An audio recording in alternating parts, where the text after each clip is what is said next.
Welcome back to Better Off Bald, A Life in 147 Days. I am your host and storyteller, Andrea Wilson-Woods. Whether you're watching the video or listening to the podcast, I really appreciate you tuning in. Let's get started. Days 84 through 89, Tuesday through Sunday, August 7th through the 12th, 2001. 6 smiley faces. 6. Woohoo! My sister expects me to be strong all the time. Or at least she wants me to be. Just because she won't accept the idea of me becoming weak or dying. But I feel like giving up at this point. And I know I won't or can't, but I want to. Adrian's journal entry dated August 11th, 2001. Adrian wakes up with a runny nose and a slight cough. Even though her blood test yesterday confirmed her immune system was healthy, she caught a cold from someone over the weekend. The exposure to people at the movie theater, the shopping mall, and medieval times was too much for her body. Now I realize I cannot rely on the blood test alone to determine when Adrian can interact with the public. The Neupogen shot I give her every morning artificially boosts her immune system. While the medicine does increase her white blood cells, it is not natural. Adrian's body is not producing them on its own. The Neupogen serves as a band-aid to a much bigger problem. Chemotherapy kills the cancerous as well as the healthy cells. Even with highly elevated WBC and ANC levels, Adrian's body was not as protected from germs as I thought it was. I should have known better. At 11 o'clock, Adrian and I arrive at the Children's Hospital Clinic for her pre-chemo checkup. Near the elevators, we run into 5-year-old Janelle and her mother, who has tears in her eyes. I don't know if I should ask what's wrong since we have only met once before, but I feel I must. Is everything okay? Janelle's mother nods her head. Yes. It's gone. No more. I hug this woman I barely know as a tinge of jealousy shoots through my body. I'm so happy for you. I look at Janelle as she skips around in circles. She seems oblivious to what must be the best news her mother has ever heard. That's wonderful, Janelle. She smiles and continues humming a tune, but somewhere in those chocolate brown eyes, I sense an understanding. No more shots, no more clinic, no more hospital. No more cancer. We come back. 6 months, says her mother. I smile while my brain shouts, 6 months? She must be cured if she doesn't need to come back for 6 months. Adrian and I wave goodbye to Janelle and her mother as they walk into the elevator and the doors shut behind them. I cling to hope. Children can be cured. People do survive. But Janelle had leukemia. Not liver cancer. It's not the same. I want to hear come back in 6 months, but then I remember that awful statistic. 2-year survival, less than 5%. Fuck you, less than 5%. We do not hear come back in 6 months, you're cured. Instead, Dr. Marco chides me for not tapering Adrian off Marinol sooner. Starting today, give it every 8 hours, tomorrow every 12 hours, and then one time the following day. She never should have stayed on Marinol so long. The discharge papers didn't say anything about decreasing the dosage over time, or I would have done it. I cannot tell if he believes me or not.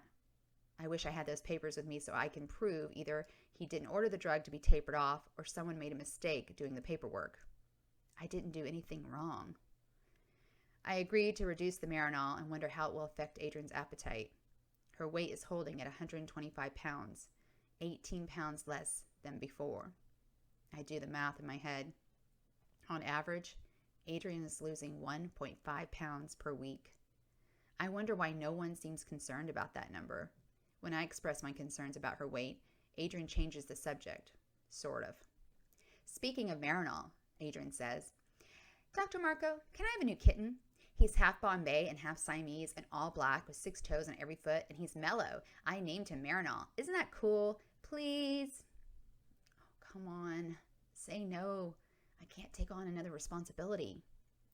Dr. Marco laughs but stops when he sees the look on my face. Well, I suppose so, as long as you don't get scratched and you don't handle the feces in any way. Damn, I can't believe we're getting another cat. Adrian cheers. Don't worry, Sissy cleans the cat litter now, and I'll be careful with his claws, because our other cat did scratch me by accident. There was some blood. Very little, I say, although I can see Dr. Marco is losing interest. Why did he have to add one more thing to my plate? Because it makes Adrian happy. He can't cure her, but he can give permission for a pet. Okay, time to examine you. Dr. Marco presses Adrian's abdomen several times. What is it? I bite the corner of my lip.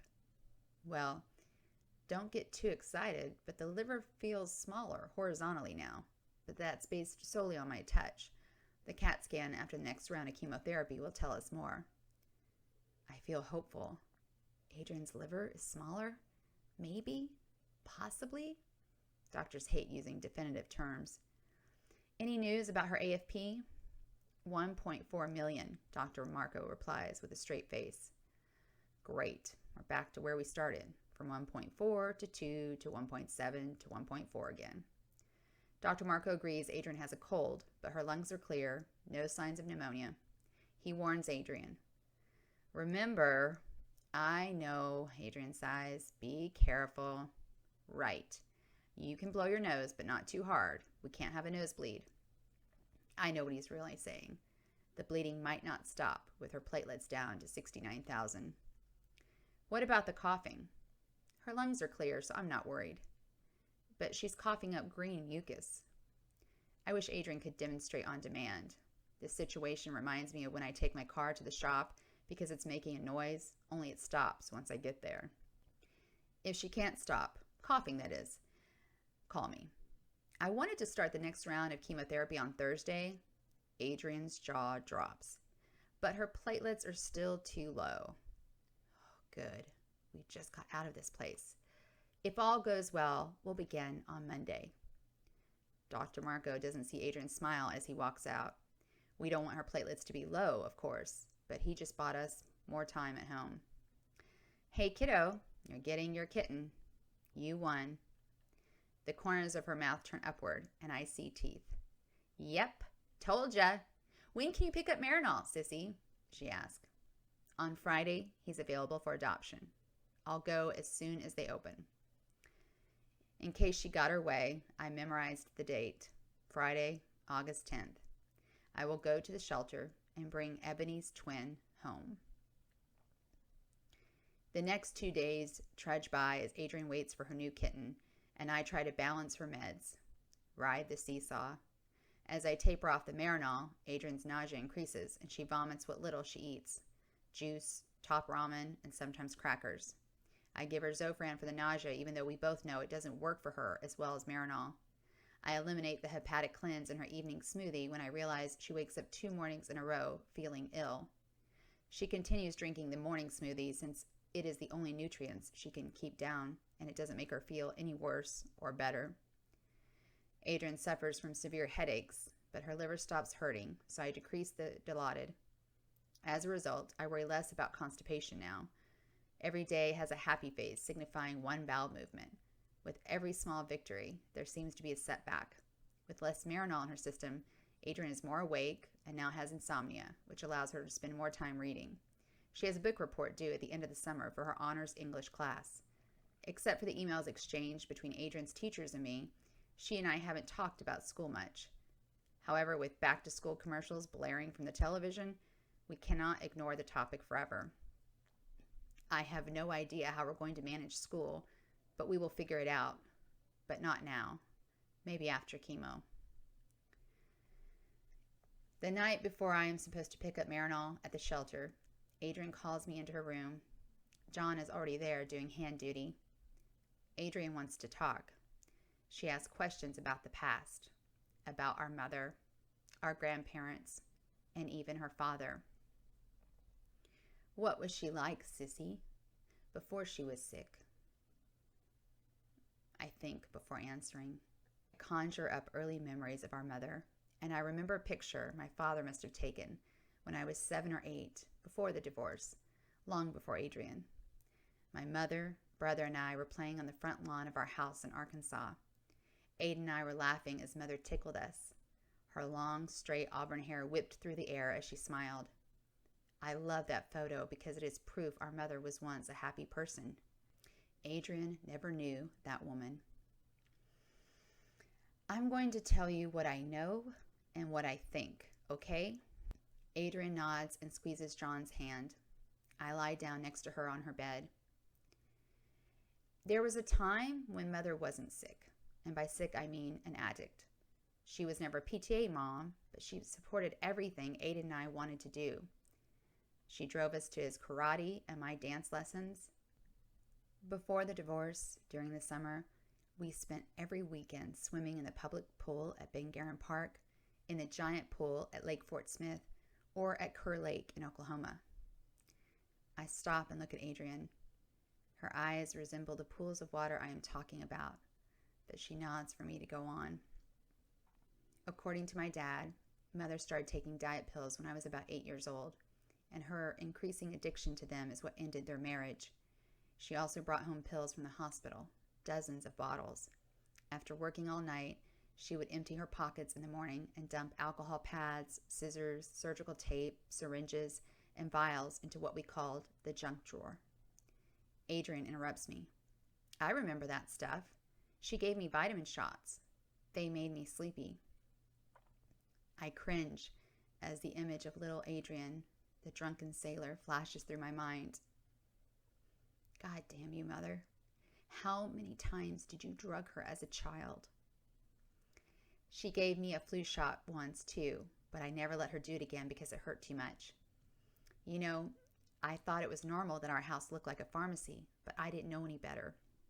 Adrian laughs. I laugh. John does not laugh. I hold Adrian's other hand. When I left, Mother made bad choices and things got worse, which is why you came to live with me. She's a prescription drug addict, but that does not excuse her emotional neglect of you. I squeeze Adrian's hand. I am sorry you didn't get any of the good years because there were some. I watched 2 silent tears slide down Adrian's sharp cheekbones, chiseled by chemo. It's okay, sissy. It's good to know she wasn't all bad. I suck back my own tears as our mother's mantra echoes in my head. Life isn't fair, Andra. You're right, Mother. You never gave Adrian a chance to know that once upon a time, you were a decent mother. Tell me about my dad. Adrian has heard this story before, but I don't mind repeating it. Part of me wonders if I should be worried she is asking these questions now, this journey to the past and her desire to process the truth. Adrian and I don't usually talk about this stuff. Why now? As you know, your dad was the only man who ever made Mother happy, maybe the only person. I don't know where they met, but they fell in love immediately. Within weeks, your father moved into the house. I hated him. I hated that he made Mother laugh. I hated that she paid more attention to him than to me, but I didn't understand. He was always nice to me, your dad. Never tried too hard. I look at Adrian and John. Her eyes droop, but she nods for me to continue. When he died in that car accident, Mother said her heart felt like ground up hamburger meat. She took pills, mostly downers. Then she discovered she was pregnant with you. We were worried about how you would turn out. And then you popped out, screaming, healthy, and normal. I stop at the word normal. If only the doctors had tested Adrian for hepatitis at birth. If only we had known all these years, we would have monitored her liver. If only our mother had not given her hepatitis, either during childbirth or with tainted needles during the so-called vitamin shots. If only I had made the pediatrician test Adrian for hepatitis last year. I don't say any of my thoughts aloud, but they plague me. The if-onlys in life can kill you. Adrian yawns. You have your father's eyes, kiddo. The corners of her mouth turn up, but she seems too tired to deliver a full grin. He would have been so proud of you, Adrian. I want her to know she can let go. There has to be more beneath those few tears released tonight. It's okay to be sad. It's okay to cry. I don't expect you to be strong all the time. It may appear that way, but I don't. I love you and John loves you. We all do. You're amazing. I'm so proud of you. Adrian, I need you to keep fighting. For me. As I'm about to spin yarns about our grandparents, I realize Adrian has fallen asleep. I will save those stories for another day because we have plenty of time, or so I tell myself. Watching her breath, I see it's not too slow or too fast. Her respiratory rate appears normal. I hope she dreams about a better reality. I lie in bed thinking, how can I explain to Adrian she is the best part of my life, the best part of me, that anyone who knows me or meets me for the first time finds out about her because all I talk about is Adrian. How can I tell Adrian being her parent has been the most rewarding aspect of my life? That I cannot, will not lose her. Not now. Not yet. Who will go with me to Topanga Canyon's haunted house on Halloween? Who will stain the entire bathroom blue with hair dye? Who will argue with me I have seen that episode of Law & Order when I think I haven't, but she is always right? Who will ask me to proofread her paper so it's perfect because I need a 4.0 to get into a good college? Who will insist I watch the USC versus UCLA football game with her because you should have school spirit, even though we don't like the sport? Who will test me on music I don't even listen to and expect me to know all the answers and then roll her eyes when I don't? I don't know what caused the seed of panic to grow inside of me. Was it Adrian's AFP count, which although lower, has returned to the beginning, as if we had been wasting time running in circles? Was it her platelets, which took so long to bounce back, delaying chemo? Was it the fear of school beginning? Was it watching Adrian sit on more and more pillows like the princess on the pea because she has no ass meat? Or was it Adrian's numerous questions about the past and people who are dead or should be? I fear her desire to know more about our mother. Adrian seems to be reconciling her feelings toward mother, perhaps even forgiving her. But Adrian wouldn't do that unless she were. No, no, no, no, no. We are fighters. We are survivors. Adrian is kicking cancer's ass, right? If that is true, then why is an unbearable anxiety fluttering through my body? I recall the last time I felt this sensation when we were evicted from the Highland Terrace apartment. I was desperate for money. Now I need so much more than money can buy. Such a tired cliche, but wait, I think maybe money can buy something. Not a cure perhaps, but what about other treatments in other countries? I have to find out what else is out there. Explore all of our options. Because we Wilson sisters don't give up. We fight until we win. Even though I don't want him, today Marinol the cat will come home and he will make Adrian happy. I arrive at the Burbank Animal Shelter 10 minutes before they open. I pace outside as I wait for someone to open the door. Another woman shows up and I worry. What if she wants him too? What happens then? We walk inside together. When the employee behind the desk asks what she can do for us, the woman and I reply at the same time. We're here to adopt a cat. Shit. There are not many kittens back there. The employee shrugs, gives us paperwork, and says if we want the same cat, there will be a drawing since we arrived at the same time. Bullshit. I was here before her and I have to bring Marinol home. No other cat will do. He chose Adrian. I panic until the other woman mentions a tabby. My shoulders drop as I sigh. I'm being ridiculous. What were the odds we wanted the same kitten? Don't most people think black cats are unlucky? I pay $40 for Marinol and take him to the vet for his shots. Unfortunately, Marinol is not mellow because it's his nature. The vet diagnoses him with severe dehydration caused by the kitty flu. Another $160 later, armed with specific fluids and antibiotics, I bring Marinol home. Adrian dotes on him while Little Bit, our other cat, eyes the newcomer with suspicion. Despite being sick, Marinol talks nonstop and explores his new home with reckless abandon. I don't like Marinol because he looks and acts too much like our old cat Ebony, but Adrian couldn't be happier with the new addition to our family. He can't take away her pain or her nausea, but Marinol, like most pets, provides emotional comfort. Adrian tells him how she feels, and he listens. He even replies, meowing at the slightest provocation.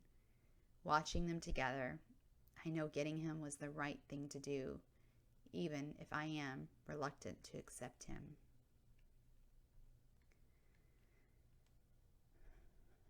Thank you for watching and listening to Better Off Bald, A Life in 147 Days. Please subscribe to my channel, and if you like what you're hearing, please share. And stay tuned for the next episode.